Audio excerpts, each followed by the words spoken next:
ममरेको दिन तिमी हाँस्छौ कि रुन्छौ सानो, ममरेको दिन तिमी हाँस्छौ कि रुन्छौ सानो, यसै मुर्छा पर्छौ कि आहा खुच्चिङ भन्छौ सानो। मेरो जिउ थरथराउँदा तिम्रो मस्ती चल्छ होला, मेरो जिउ थरथराउँदा तिम्रो मस्ती चल्छ होला, हाई सन्चो भन्छौ कि रुँदै तल झर्छौ सानो, ममरेको दिन तिमी हाँस्छौ कि रुन्छौ सानो।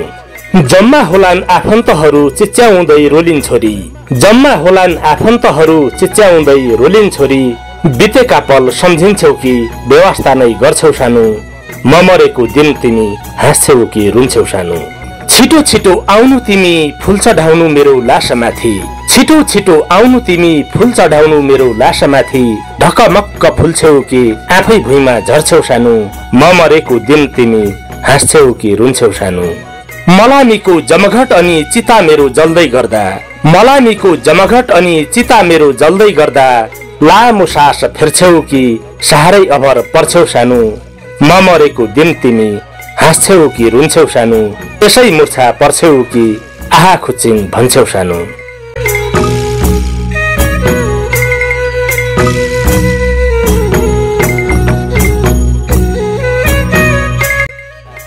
आदरणीय दर्शक श्रोता, कुनै बेला मैले गजल लेख्ने प्रयास गर्दा गर्दै वर्षौं अघि डायरीमा केरिएका यिनै गुमनाम गजल हरफसँगै कार्यक्रम अतीतको डायरीको दैलो उघारे। अतीतको डायरीको पर्खाइमा बसिरहनु भएका तपाईँ सबैलाई हार्दिक स्वागत एवं अभिवादन। तपाईकै जीवनका भोगाईहरूको सङ्गालो कार्यक्रम अतीतको डायरीको यो नवीन श्रृङ्खलामा म हो तपाईको अन्तरङ्ग आवाजको सहयात्री साथी डम्बर विष्ट।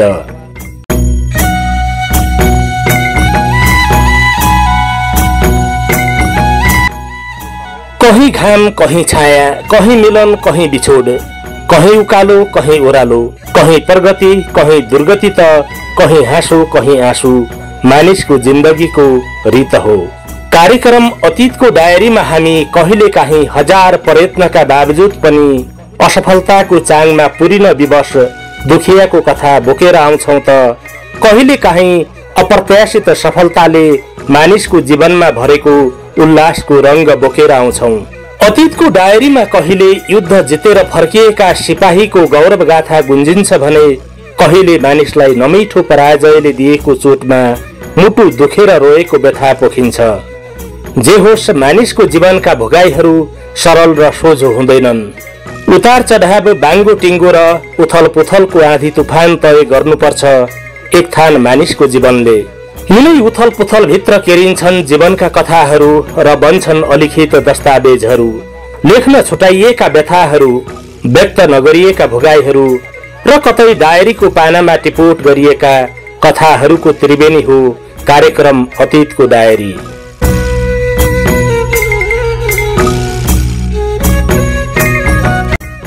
तपाईले छोडेका गाउँ बेसी र देउरालीका यादहरू, आफ्ना प्रियजनसँगका मिलन र बिछोडका कथाहरू, आम मानिसले झेल्दै आएका आटो पिठोका व्यथाहरू र एउटा जिन्दगीले तय गर्ने निकै लामो यात्राका सुखद र दुखद अनुभूतिहरूको संग्रह पनि हो कार्यक्रम अतीतको डायरी। अतीतको डायरी नियमित रूपमा तपाईँ माझ आओस् भन्ने चाहनुहुन्छ भने हाम्रो हौसलाको लागि यो च्यानललाई लाइक, कमेन्ट, शेयर र सब्स्क्राइब गरेर साथ दिनुहोला। तपाईको साथ नै अतीतको डायरीको मेरुदण्ड हो। अतीतको डायरीमा मानिसको जिन्दगीका मिलन बिछोड, सुख दुःख, हाँसो आँसु, सफलता वा असफलताका कथा व्यथाहरू निरन्तर पोखिँदै आएका छन्। अतीतको डायरीमा प्रसारण हुने मानिसको जीवनका घुम्ती, मोड र उकाली ओरालीका कथाहरू वास्तवमै अकल्पनीय हुन्छन्। कहिले काहीँ तपाईको दुःखमा हामी पनि सँगसँगै दुख्छौं र रुन्छौं। हामी दुखेर मात्रै रुँदैनौं। तपाईको सपना पूरा भएको दिन, तपाईले जीवनको संग्राम जितेको दिन हामी पनि उत्तिकै उत्साहित हुन्छौं र उत्सव मनाउँछौं। एउटा मानिसको जिन्दगी जहाँ स्वाभाविक रूपमा हाँसो आँसु, दर्द खुशी, मिलन बिछोड, प्रेम र घृणा जस्ता मानवीय भावनाहरू बग्रल्ती भेटिन्छन्। आज हामीलाई रुकुम पश्चिमको बाफीकोट गाउँपालिका वडा नम्बर 2 का हाम्रा प्रिय मित्र नारायण गौतमले पठाउनु भएको संस्मरण प्राप्त भएको छ। अतीतको डायरीको आजको यो बसाइमा अब म ढिला नगरी तपाईलाई हाम्रा प्रिय मित्र नारायण गौतमको जीवनको यो दुखान्त कथातर्फ जोड्ने अनुमति चाहन्छु।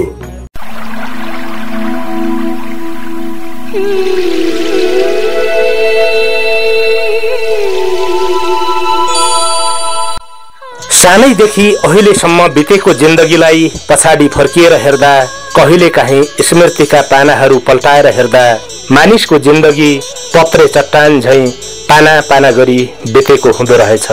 जीवनका प्रत्येक पानाहरूका आफ्नै मौलिकता र रहस्यहरू लुकेका हुँदो रहेछन्। विगतलाई सम्झने हो भने म आफैले बिताएका पलहरू कुनै असाध्य दुखदायी पलहरू छन् भने कुनै ठट्यौली र हाँसोले भरिएका पलहरू पनि छन्। दुःख कष्ट र हाँसो आँसु बेग्लै कुरा हुन्। यी बाहेक कहिलेकाहीँ आफ्नै विगतले मानिसलाई लामो समयसम्म पश्चातापको सेरोफेरोमा अल्झिएर बाँच्न विवश बनाउँदो रहेछ। आज भोलि आफ्नै विगतका पानाहरू स्मृतिमा आउँछन् र रातभरि निद्रा लाग्दैन। तन्द्रामै कतिखेर उज्यालो भइदिन्छ अनि तिनै अतीतका पानाहरूले बिहानको सिङ्गो दिनमा मृग तृष्णा झैं लखेटिरहेका हुन्छन्। करिब 2053 साल असोज महिनातिरको कुरा हो। हामी सानोभेरी पारीको घरमा बस्थ्यौं। वर्षाले च्वाट्टै छोडेको थिएन। आकाशले भर्खर भर्खर आफ्नो आँखा उघार्ने सुरसार गर्दै थियो। असोजको महिना वनपाखाहरूमा हरियाली हुने नै भयो।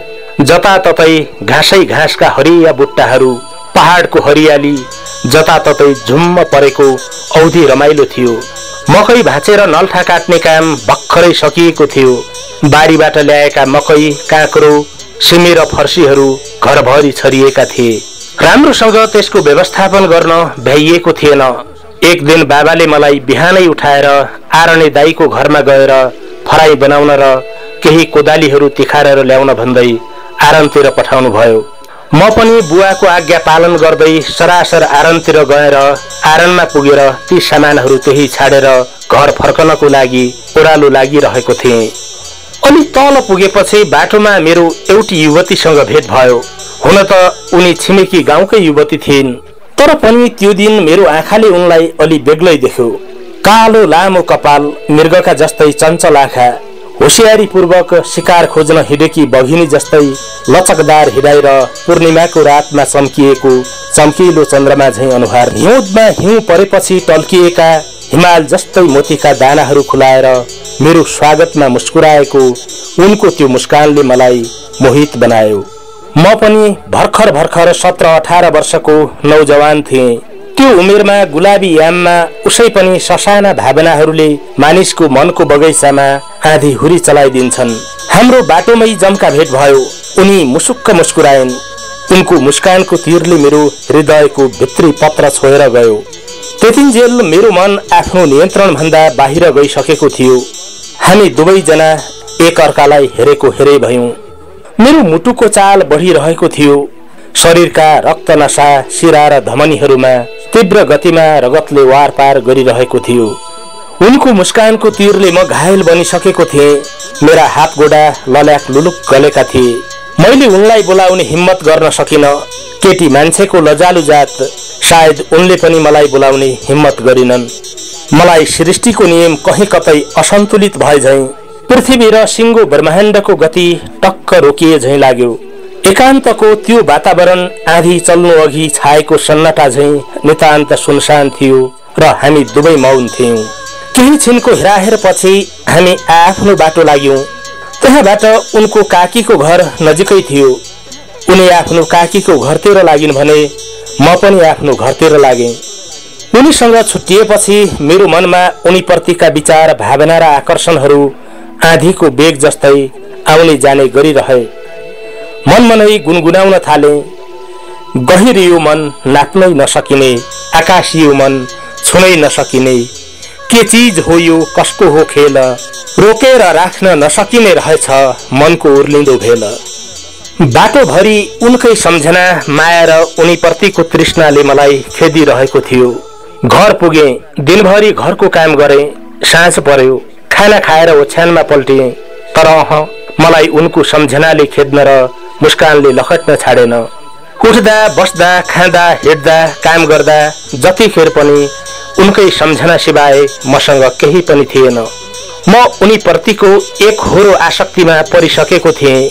उनको चन्द्रमा जस्तो उज्यालो अनुहार र छुरा जस्तै धारिलो मुस्कानले मलाई पूर्णतया उनीप्रति निर्भर बनाउँदै लैजान थालेको थियो। म एकहोरो रूपमा उनी बिना बाँच्नै नसक्ने अवस्थामा पुगिसकेको थिएँ। उनलाई लिएर मेरो मन हैरान र बेचैन हुन थालेको थियो। तर मेरो मनको हैरानी र बेचैनीलाई कसले बुझिदेओस्? आफ्नो मनका भावना र वेदनालाई मैले सिधै उनीसँग पोख्न सक्दिनथे। उनकै अगाडि मनको कुरा भन्ने हिम्मत मसँग थिएन। धेरै प्रयत्न र साहस जुटाएर प्रस्ताव राखेपछि उनले मेरो प्रस्ताव स्वीकारिन्। त्यसपछि त मलाई के चाहिन्थ्यो र? ज्यान दङ्ग र हृदय नै फुरुङ्ग भएको थियो। यो आकाश, यो धरती, यो खोला नाला, झरना, पहाड, नदी, पोखरी सब थोक राम्रो र प्रिय लाग्न थालेको थियो। मान्छेको मन रमाइलो भएपछि कुरूपता भित्र पनि सुन्दरता देखिने रहेछ। त्यो जोश, त्यो खुसी र त्यो उमङ्गलाई कसरी बयान गर्नु? मनको लड्डु घिउसित जति खाए पनि एउटा समस्या भने यथावत थियो। त्यो भनेको बुवा आमासँग कुरा चलाएर उनलाई घरमा भित्र्याउने समस्या थियो। आमा बुबालाई मैले आफ्नै मुखले म फलानुलाई यति माया गर्छु, बिहे गर्छु भनेर भन्न सक्ने कुरा पनि भएन। केही डर र केही लाजले गर्दा म आफ्नो चाहनाको कुरा बा आमासँग भन्न सक्दैनथे। मेरो मनभित्र चलेको द्वन्द्वबारे काका नाता पर्ने एकजना मेरो बचपनको साथी जानकार हुनुहुन्थ्यो। एक दिन काकाले उनीप्रतिको मेरो आसक्तिलाई लिएर बुवासँग कुराकानी गर्नुभएछ। मेरो कल्पना भरि उनी, सपना भरि उनी, आँखा भरि उनी, यत्र तत्र सर्वत्र उनी थिइन्। मेरो हृदयको जलन र तडपनलाई बुझेर सहजीकरण गरिदिनुको साटो बुबाले उल्टै मलाई त्यो केटीसँगको संगत नगर्न सल्लाह दिनुभयो। बुवाको कुरामा आमाले पनि होमा हो मिलाउँदै सहमति जनाउनु भयो।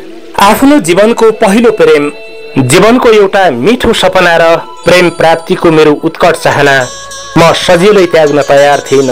मेरो जिद्दीको अगाडि केही सिप नचलेपछि छोराले केटी भगाएर लियो भने आफ्नो बेइज्जत हुने डरले गर्दा बुवा आमा मेरो प्रेम सम्बन्धलाई स्वीकार्न तयार हुनुभयो।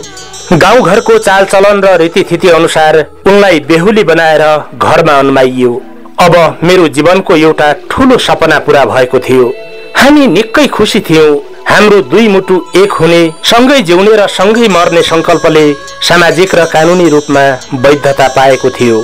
दिनहरू बित्दै गए, महिना बित्यो, वर्ष पनि बित्यो। त्यतिन्जेलसम्म हामी माझ परिवारको सदस्यका रूपमा एकजना छोरी थपिएकी थिइन्। छोरी जन्मिँदा घरमा लक्ष्मीको आगमन भएको मान्ने प्रचलन नेपाली समाजमा यथावत छ। हामीले सबै विधि पुर्याएर उनको नाम कौशिला राख्यौं। मेरो जिद्दीका कारण प्रेम सम्बन्ध र वैवाहिक सम्बन्ध स्वीकारेको भए पनि मेरो निर्णय र विवाहप्रति बुवा आमा खासै सन्तुष्ट हुनुहुँदैनथ्यो। घर परिवारले मेरो वैवाहिक सम्बन्ध नचाहेका कारण हामी तिरस्कृत भइरहेका थियौं। जसले जे सोचे पनि, जस्तो व्यवहार गरे पनि हामीलाई कुनै मतलब थिएन। घर परिवारले तिरस्कार गरोस् वा गाउँघर छरछिमेकीले नै, दुःख जिलो गरेर भए पनि हामी हाँसी खुसी बाँचिरहेका थियौं। अधिकांश मानिसलाई गरिब परिवारमा जन्मिनु नै एउटा ठूलो अभिशाप र दुर्भाग्य बन्ने गरेको छ। गरिबीकै कारण म र मेरो सानो परिवारलाई पनि घरमा खाना लाउन मुस्किल हुन थालिसकेको थियो। बुवा आमाले रोजेको केटीसँग बिहे नगरेका कारण म र मेरो श्रीमती घरबाट पहिले अलग बनाइएपछि छुट्टिएर बसेका थियौं। सबैलाई थाहा छ, गाउँघरमा भनेको बेला नगद आउने काम पाइँदैन। साँझ बिहान घरधन्दा मेलापातको काम गर्यो, बस्यो। यसरी नै दिनहरू बितिरहेका थिए। अन्न उब्जनीको लागि पर्याप्त जमिन पनि थिएन। त्यति बेला पशुपालन र अन्य व्यावसायिक गतिविधिको लागि अहिले जस्तो सहज पनि थिएन। थुप्रै दुःख कष्टका बावजुद जेन तेन जीविका चलिरहेको थियो। यसरी दिन बिताउँदै जाँदा पछि पछि साँझ बिहान खान र एक सरो कपडा लगाउन समेत मुस्किल पर्न थाल्यो। के गर्ने? गरिब नेपालीको जिन्दगी, यो नियति त एक न एक पटक भोग्नै पर्ने थियो। मैले पनि भोगेँ। साह्रै नै मुस्किल पर्न थालेपछि मेरो मनमा देश परदेश गएर भए पनि केही धन पैसा कमाएर आफ्नो र परिवारको जीविका चलाउनु पर्छ भन्ने सोच विचार मेरो मनमा आउन थालेको थियो। आफ्नो मुटुको टुक्राहरूलाई एक्लै छोडेर परदेश जान त मलाई पनि पटक्कै रहर थिएन। तैपनि यो नियति नेपाली समाजले वर्षौंदेखि भोग्दै आएको थियो। गाउँ समाजमा अरूतर्फ हेर्दा अरूले परदेश गएर कमाई गर्न थालेपछि राम्रै प्रगति गरिरहेका देखिन्थे। अरूको प्रगति देख्दा मलाई पनि 2-4 पैसा कमाउनको लागि परदेश जान मन लाग्यो।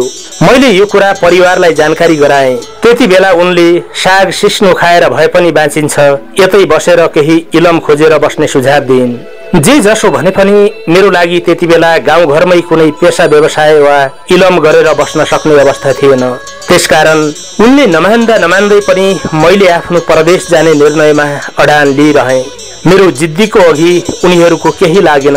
अरूको घरमा छोराहरू परदेश गएको बेला सकेसम्म आमा बुवाले घर व्यवहार चलाउन मद्दत गरिरहेका हुन्थे। आफ्ना बुहारी र नाति नातिनाहरूलाई आफ्नै घरको सदस्य मानेर छोराहरूको थप कमाई र प्रगतिको कामना गरिरहेका हुन्थे। मैले पनि मेरो बुवा आमाबाट यस्तै सहयोगको झिन आशा राख्दै केही साथीहरूको पछि लागेर म परदेशतिर गएँ। साथीहरूसँग भारतको हिमाचल प्रदेशमा पुगेपछि त्यहाँको एउटा कम्पनीमा काम गर्न थालियो। त्यति बेला अहिले जस्तो फोन, इन्टरनेट र बैंकिङ सेवा उपलब्ध थिएन। परिवार र गाउँघरतिरको हालखबर बुझ्नु पर्यो भने चिठी पत्र आदान प्रदान गर्नु पर्दथ्यो। घर खर्चको लागि केही रकम पठाउनु पर्यो भने पनि त्यहाँबाट घरसम्म पुग्ने हामी जस्तै मजदुरी गर्न गएको अर्को मान्छेलाई पर्खनु पर्थ्यो। त्यति बेला परदेशको हालखबर र चिठी पत्र बोकेर परदेशबाट परदेशी गाउँ पुग्नु पर्थ्यो भने गाउँघरको हालखबर सुन्न मन लाग्यो भने पनि गाउँघरबाट मजदुरीको लागि त्यहाँसम्म पुग्ने मान्छेलाई पर्खनु पर्दथ्यो। सानो सानो कुरा पनि चिठी पत्रको माध्यमबाट महिनौपछि मात्र जानकारी पाइन्थ्यो। घरको चिठी पाउँदाको दिन आफै घर पुगे झैं लाग्थ्यो। मैले परदेशको एउटा विवश जिन्दगी गुजारिरहेको थिएँ। कहीँ कतै बजारमा नेपाली गीत सुनियो र नेपाली भाषा बोल्ने मान्छे भेटियो भने मनमा बेग्लै खालको आनन्द प्राप्त हुन्थ्यो। मनमा कहिले घर पुगौला भन्ने कुराले खुब सताउँथ्यो। त्यो बेला गाउँघर बा आमा छोरी कौशिला र उनलाई सम्झँदा मन खुब आत्तिन्थ्यो र छटपटी हुन्थ्यो। यस्तैमा मलाई एक दिन कम्पनीले अर्कै ठाउँमा सरुवा गरिदियो। कम्पनीले छिटो छिटो बिदा दिँदैनथ्यो। कम्पनीले जहाँ लिएर खटन पटन गराए पनि मेरो मनमा परिवारलाई सुखी र खुसी राख्ने सपना र उनीहरूको यादले मात्रै सताउँदथ्यो। परदेशमा पसिना बगाइरहेको छोरा मान्छेको मनभित्र परिवारको माया कति हुन्छ र उसले कसरी आँसु पिएर भए पनि आफ्नो मन सम्हालेको हुन्छ भन्ने कुरा सायद भोग्नेलाई मात्रै थाहा हुन्छ। आजसम्म प्रायजसो कथा र उपन्यासहरूमा सन्तानका खातिर आमाले गरेको त्याग र परिवारका लागि नारी जातिको समर्पणका विषयवस्तु मात्र लेखिएका छन्। घर परिवार र श्रीमतीको लागि एउटा छोरा मान्छेले बगाएको पसिना, मोलेको जोखिम र पचाएको अलकत्राको कथा अझै लेखिन बाँकी छ। परिवार प्रतिको जिम्मेवारी के हो, पसिनाको मूल्य के हो, प्राण भन्दा प्यारा सन्तानसँगको बिछोड र गाउँघरबाट टाढिएर बस्नु पर्दाको पीडा के हो, त्यसको मूल्य एउटा प्रवासीले बाहेक अरू कसले बुझ्न सक्छ होला र। एवं रीतले म कामको सिलसिलामा भारत जाने र केही समय काम गरेर घर फर्कने क्रम चलिरह्यो। दुर्भाग्यवश भारतका गल्लीहरूमा पसिना बगाउनु पर्ने हामी नेपालीहरूलाई 1-2 पटकको मजदुरीले जीवन निर्वाह गर्न सम्भव थिएन। परिवारको गर्जो टार्न परदेश हिँड्नु पर्ने र घर परिवारको माया र एक्लोपन मेटाउन घर फिर्नु पर्ने मेरो बाध्यता थियो। जीवन जिउँदै जाँदा मानिसका क्रियाकलाप र मुडहरू सधैँ एकनासका हुँदैनन्। म घर फर्किएको बेला कहिलेकाहीँ मेरो श्रीमतीसँग सामान्य मनमुटाव र ठाकठुक हुन्थ्यो। लोग्ने स्वास्नीको झगडा परालको आगो भने झैं कुनै बेला हामी बीचका असमझदारीहरू चुलिन्थे र एक आपसमा एकले अर्कालाई बुझ्ने कोसिस गरेर हामी दुवै जनाको प्रयासबाट विवाद मत्थर पार्थ्यौं। केही समय गाउँघरमा बसिसकेपछि म फेरि कमाउनको लागि इन्डियातिर फर्कन्थे। घर परिवार र उनीहरू प्रतिको आफ्नो दायित्व सम्झिएर मेहनत गर्दै गर्दा हिमाचलको त्यो चिसो हावा र हिउँको सुटले हानेको पत्तै हुँदैनथ्यो। म परदेशमा हुँदा मेरो आँखा भरि मेरो सानी छोरी र प्रिय अर्धाङ्गिनीको याद र झझलको छाइरहन्थ्यो। सपनीमा पनि उनको मुस्कानका सुन्दर फूलहरू ओइरिरहन्थे। सम्झनाका डोबहरूले सताउँदा रसाउँथे यी आँखाहरू र झर्न नसकेका ती आँसुका थोपाहरूमा टल्किन्थे उनका ती सुन्दर नयनले खिचिएका तस्बिरहरू। त्यही परिवारको मायाले नै मेरा शरीरका घाउहरू निको भएर जान्थे। घाउहरूको दुखाइसँगै हजारौं पीडा, अत्यास र छटपटीहरू बिर्साएर जान्थे। मनमा साह्रै दुःख थियो घरबार छोडेर परदेशिनु परेकोमा। पिरोलिन्थ्यो मन र चस्किन्थ्यो छाती कुनै प्रिय मान्छेहरूको मायामा। यदि यो संसारमा ईश्वरको अस्तित्व रहेछ भने कि ईश्वरलाई थाहा होला कि मलाई थाहा होला, यो मनमुटुमा उनीहरूको लागि कति धेरै माया र सपना थियो भन्ने कुरा। हिमाञ्चलको चिसो हावापानी र केही हिउँद बर्खाहरू मैले गाउँघर, परिवार र साथी सङ्गीको यादमा यसरी नै बिताएँ। घर छाडेर परदेश हिँड्न थालेपछि यसरी नै आउने जाने गर्दा गर्दै थुप्रै वर्षहरू बितिसकेका थिए। उनीसँगको सहकार्य हुँदाको अन्तिम पटक केही वर्षको भारत बसाएपछि मैले आफ्नो घर फर्कने मौका पाएँ। धेरै लामो समयपछि म मेरो घर फर्कँदै थिएँ। मनभरि घर पुग्ने र परिवार भेट्ने रहर थियो भने पोका पुन्तुरा भरि पसिनाको कमाईले परिवारको लागि किनेका खुसीहरू भरिएका थिए। घर जान भनेर सिमलाबाट रूपैडिहा जाने बसमा चढेँ। त्यो बसमा म जस्तै मजदुरी गर्न इन्डिया गएका नेपाली दाजुभाइहरू हुनुहुन्थ्यो।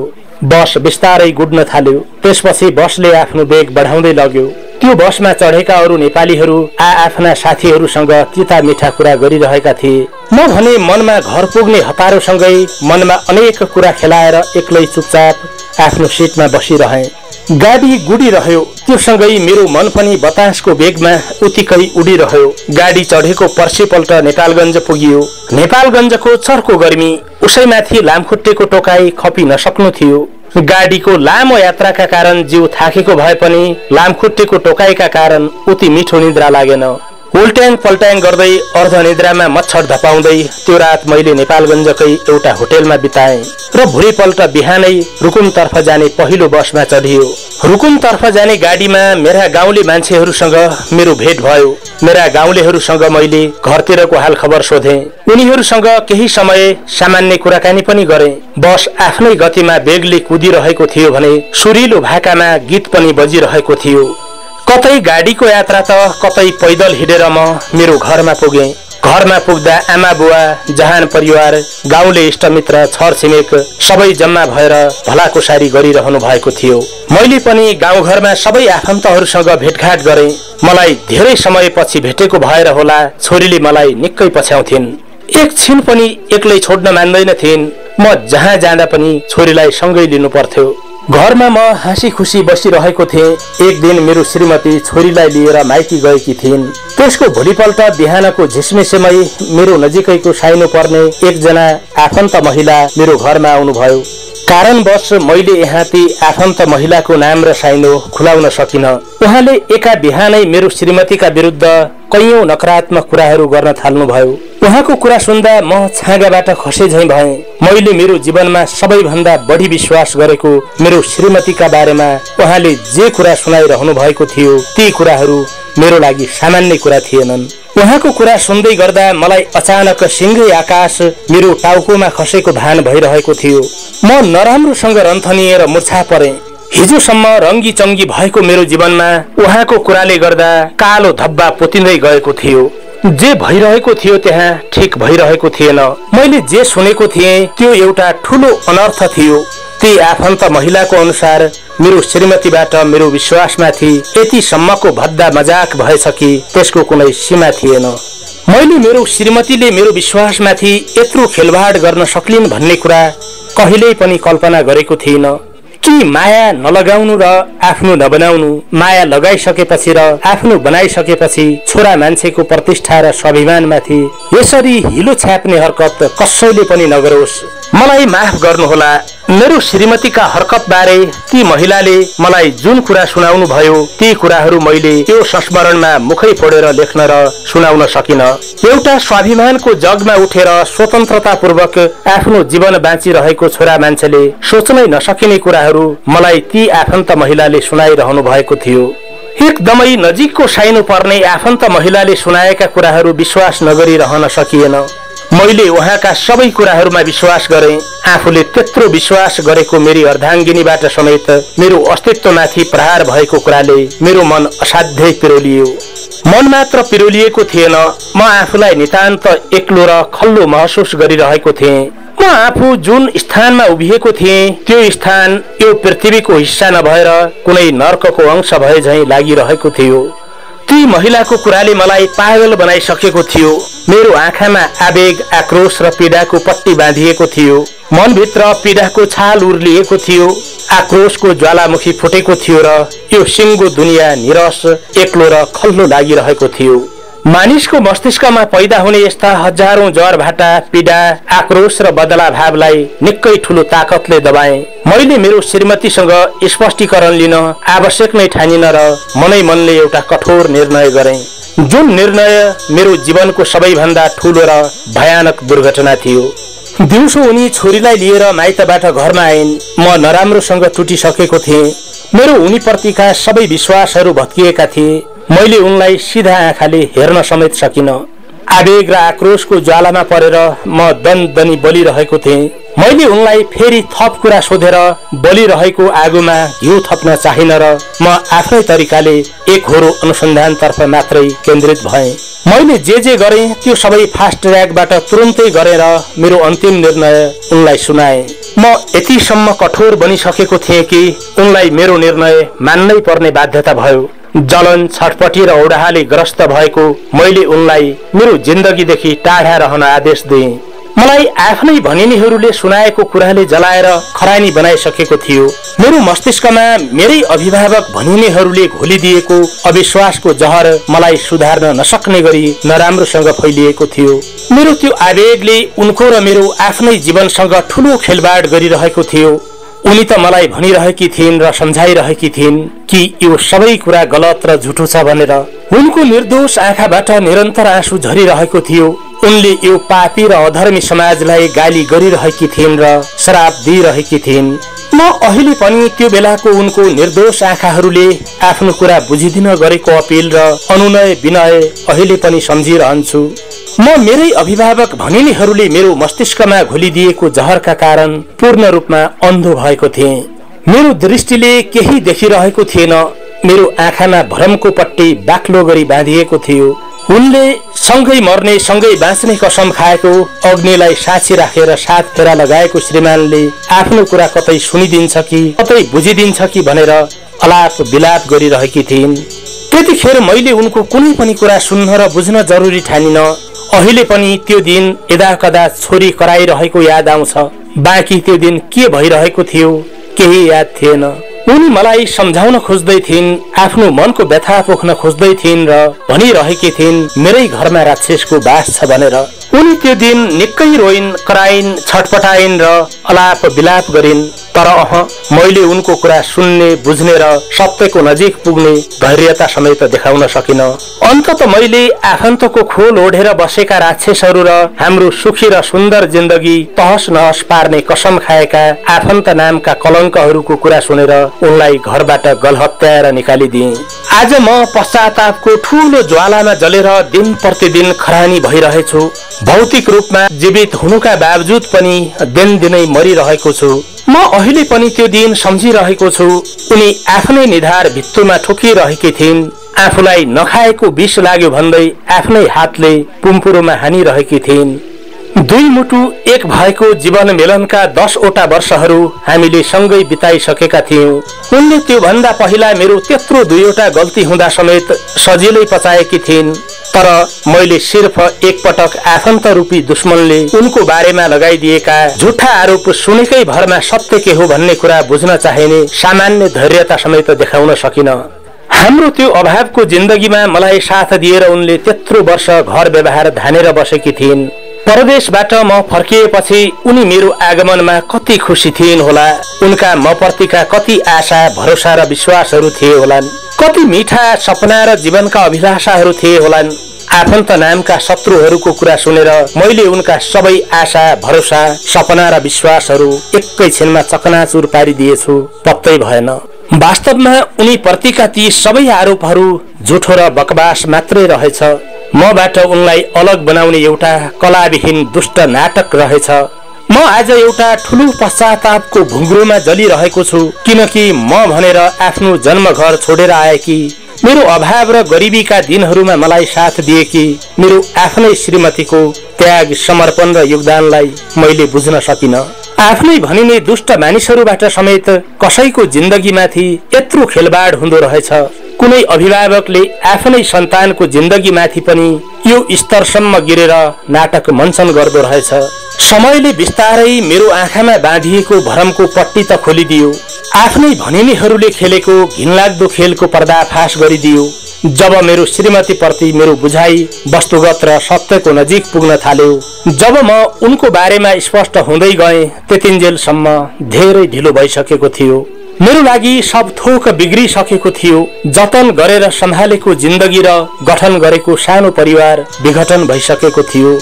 वास्तवमा उनी निश्चल थिइन्, स्वच्छ थिइन् र निर्दोष थिइन्। मैले उनको बारेमा सुनेको भन्दा र अरूको कुरा सुनेर मैले उनीमाथि गरेको दुर्व्यवहार भन्दा यथार्थ बिल्कुल बेग्लै थियो। म छिट्टै अरूको कुरामा विश्वास गर्थे र छिट्टै निर्णय लिने मेरो स्वभाव थियो। उनी भने मलाई औधी माया गर्थिन्।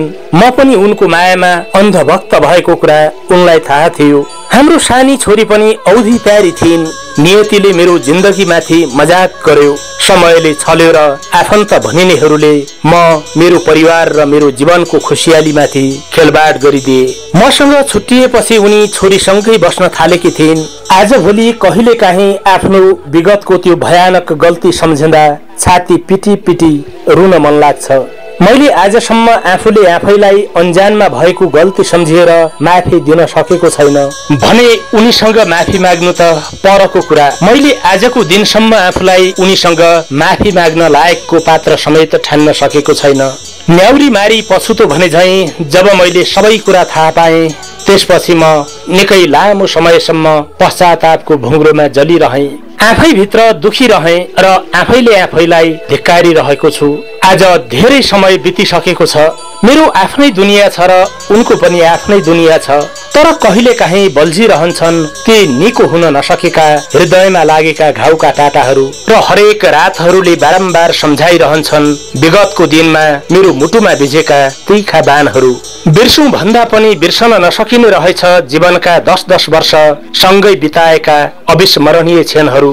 जति सुकै प्रयास गरे पनि नसकिँदो रहेछ आफ्नो तितो विगत सच्याउन र नसकिने रहेछ यो धरती आकाश चिथोरेर आफ्नो बसमा ल्याउन अनि नसकिँदो रहेछ ती पलहरू भुल्न।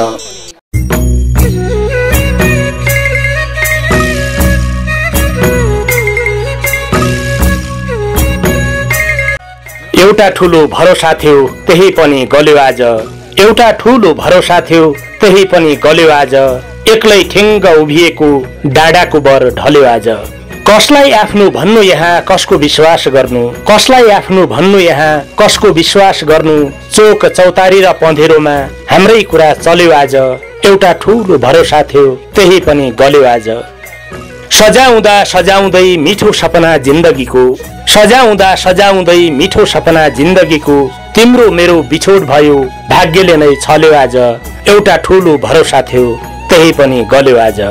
अहिले पनि सम्झिरहेछु तिम्रो गुहार रुवाबासी, अहिले पनि सम्झिरहेछु तिम्रो गुहार रुवाबासी। एकैछिनको आवेगमा जिन्दगानी जल्यो आज। एउटा ठुलो भरोसा थियो त्यही पनि गल्यो आज। एक्लै ठिङ्ग उभिएको डाँडाको बर ढल्यो आज।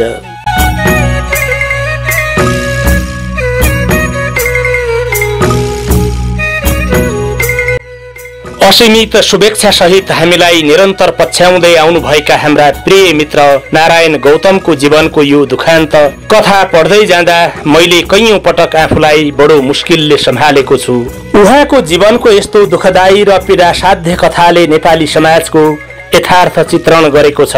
हाम्रा आमा दिदी बहिनी र चेलीबेटीहरू सदियौंदेखि पितृसत्तात्मक संरचना र सामाजिक बनोटको शिकार बन्दै आएका छन्। पुरुष अर्थात छोरा मान्छेहरू भट्टी चहार्दै हिँडे पनि, नयाँ नयाँ केटी साथीहरू फेर्दै हिँडे पनि यो समाजले त्यसलाई स्वाभाविक रूपमा लिन्छ। उनीहरूले कतै पनि आफ्नो चरित्रको प्रमाण पत्रहरू देखाउँदै हिँड्नु पर्दैन। तर एउटा छोरी मान्छेले आफ्नो जिन्दगी हाँसी खुसी बिताउने सौभाग्य समेत पाएका हुँदैनन्। कसैले छोरी मान्छे दिल खोलेर हाँसेको देख्यो भने, निर्धक्क कसैसँग कुरा गरेको देख्यो भने त्यो समाजले सजिलै उसको चरित्रमाथि औंला ठड्याउँछ र उसलाई सजिलै चरित्रहीन करार गरिदिन्छ। यही हो नेपाली समाजको दुर्भाग्य। महिलालाई पैतृक सम्पत्तिको भोगाधिकारबाट वञ्चित गराएर सबैभन्दा पहिले जसले जन्माएको हो उसैले लखेट्न सुरु गर्छ। आफ्नै जन्मदाताबाट लखेटिएकी विवश महिला पराई घर जान्छन् र त्यहाँ उनले अर्काको छोरा, बुवा, आमा र नातेदारहरूलाई रिझाउन सकेको प्रमाणपत्र यो समाजलाई दिनदिनै देखाउनु पर्छ। केही न्यू पाइएन भने महिलाको हिडाई, घुमाई, डुलाइ र शारीरिक बनावटमाथि समाजका ठालुहरूले प्रश्न गर्छन् र उनलाई दिनदिनै कठघरामा उभिन फरमान जारी गर्छन्। कहाँ छौं हामी? कहाँ छ हाम्रो समाज? एउटी नारी जो तपाई हाम्रै आमा, छोरी वा दिदी बहिनी हुन्, तिनलाई के हामीले मानवीय व्यवहार गरेका छौं? हाम्रो चिन्तन, व्यवहार र संस्कृतिले हाम्रै विवेकमाथि प्रश्न गरिरहेको छ। कार्यक्रम अतीतको डायरीको अन्तमा म यति भन्छु, अब हामीले भ्रमको पर्दा च्यात्नुपर्छ र आँखा खोल्नुपर्छ। अब हाम्रो निदाएको विवेक र वर्म बिउझनु पर्छ। अहिलेलाई फेरि पनि यति भन्छु, यस्तो नियति कसैले पनि भोग्न नपरोस्।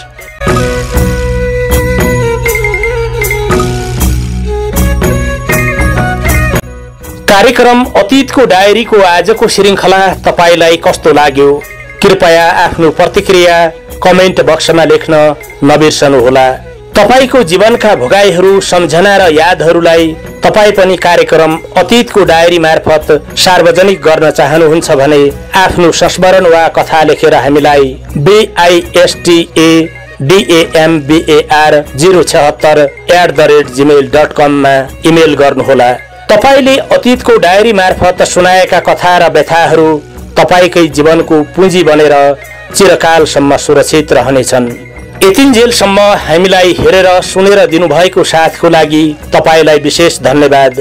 अनि कार्यक्रम अतीतको डायरीको आजको अङ्कको लागि हामीलाई आफ्नो जीवनको सत्य कथा उपलब्ध गराउनु हुने रुकुम पश्चिमको बाँफीकोट गाउँपालिका वडा नम्बर 2 का हाम्रा प्रिय मित्र नारायण गौतमलाई अत्यन्त ठूलो सम्मान सहित अनन्त साधुवाद टक्राउँदछु। कार्यक्रम अतीतको डायरीको अर्को श्रृंखलामा तपाईलाई भेट्न फेरि पनि आउने नै छु। आजको लागि तपाईसँग छुट्टिने अनुमति चाहन्छु। नमस्कार, शुभरात्रि।